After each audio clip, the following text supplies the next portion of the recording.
Okay, next up, we need to link accounts. So Lizzie and I need to see what you're eating. So what I'd like you to do is go through to the settings. From the settings drop down, you go to find friends. In the top right corner of the friends page, you'll find a plus button. Press the plus button and you need to add in my email address, info@succeedfitness.co.uk. Add that there, put your name in, and then press send, and it will send us an invite to accept you as a friend. Okay, so having accepted you, having had you as a friend, you still need to share your diary with us. So with that, you go to the three dots bottom right corner. You find settings in the list. You go to diary settings, diary sharing, and then on the options, you've got a friends only option. So click on friends only option, click the top right tick box, and then leave the screen. And you should have set it up, and we should now be able to see your calories and your macronutrient breakdown. Now look in the messenger, there's a messenger system. If you go to the three dots, you'll find a message section. So that's where Lizzie or myself will be leaving you feedback, and that's where you can correspond with us with regards to your nutrition. So if there's any questions you'd like either Lizzie or I to answer regarding your nutrition, you can leave them in the messages system in MyFitnessPal.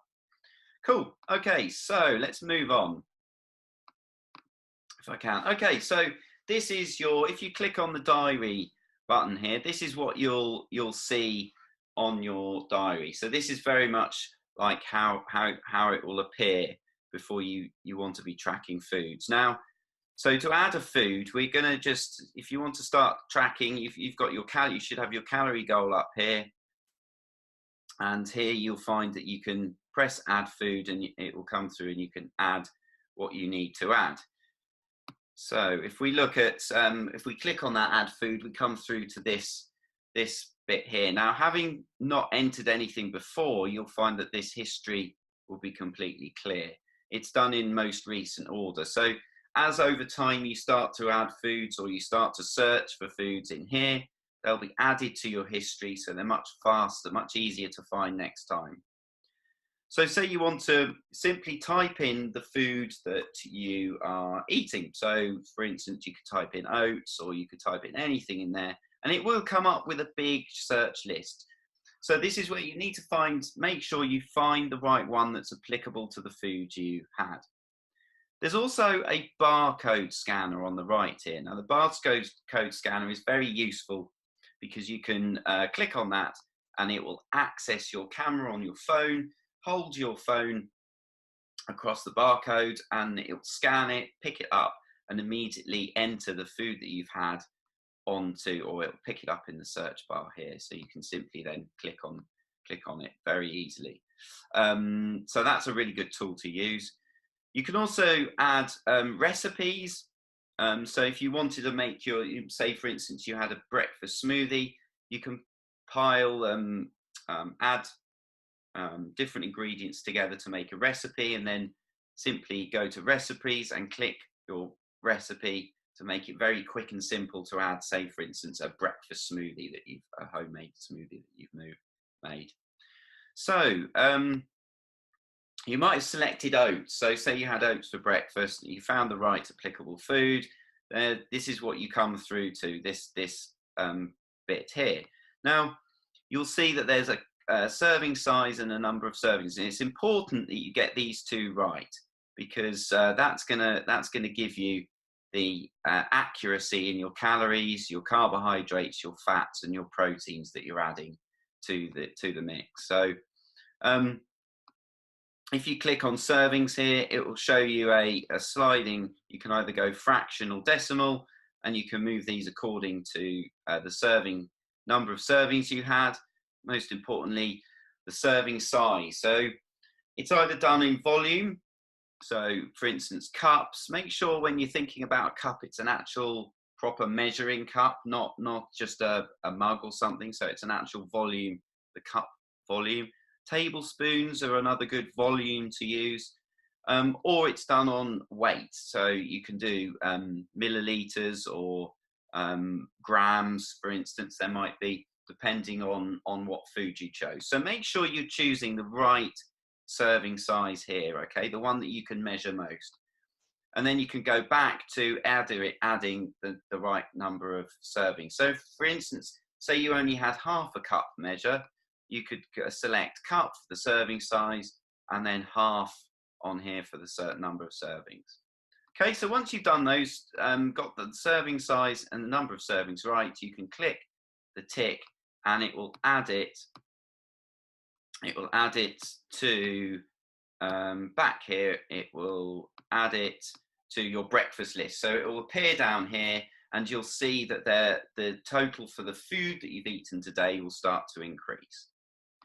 Cool. So, and then you can start adding in more and more things. So a good way of knowing where you are, there we go. You can see there that the food has now been added. So you'll start to see, okay, how many calories you've got remaining, given that you've eaten that much and your goal is that much.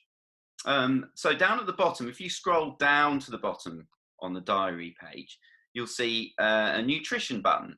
It's really handy, this nutrition button. So click on the nutrition button and you'll have 3 sections at the top here: calories, nutrients, and macros. You'll also have an option to select day view or week view or specific day. And you can also click left or right to move forward a day or back a day. Now, so we've gone nutrients and we've done a day view done today. So this is a quick way of looking to see where you are in relation to your calories, your fats, your proteins, and your carbohydrate targets for the day. It's very important to hit target, not to go under and not to go over. Your aim with this is to hit target, okay? That's a really, I can't emphasize how important that bit of information is. It's to hit target, not go too far over and not go too far under either. So with that in mind, these sliding bars, as you add food, will get progressively closer to your goal, which is obviously where the bar is right the way across. So it's a quick indicator of where you are in relation to your goals for the day. So my protein goal is 125 grams. I've already had 40 grams and I've got 86 left. You can see I've got quite a way to go. Carbohydrates, I've got even further to go. And we look down to fats, you can see I've got 24 grams I've eaten. I've got another 60 to go. So this is a really useful indicator of how well you're doing in relation to where you need to be. I've had one meal and I'm kind of third way along. That's good, but I'm not a third way along with one meal there. So it's always good after every meal, have a look, see where you're performing in relation to where you need to be. So also, if you click on to macros, so macros is a shortened word for macronutrients. Macronutrients are essentially protein, fats, and carbohydrates, the 3 things that you get calories from. Also alcohol you do, but we're not talking about that today. Okay, so you'll look here and you'll see a pie chart of your current, where your calories are coming from. So right now, 40% of mine are coming from carbs, 26% from proteins, and 35% from fats.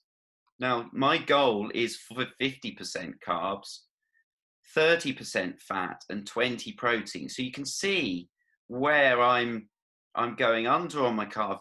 Currently, this meal is setting me under on my carbs, over on my fats, and over on my protein. So judging by that, you can then kind of get an idea, okay, so my lunch maybe needs to be a bit more carby, little bit less protein.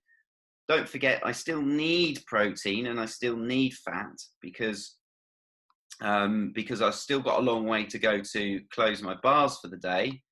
But the percentages, the proportion, the makeup of that food going forwards, I need to have a bit more carbs, a little bit wind back on the protein and the fat so that we get that ratio.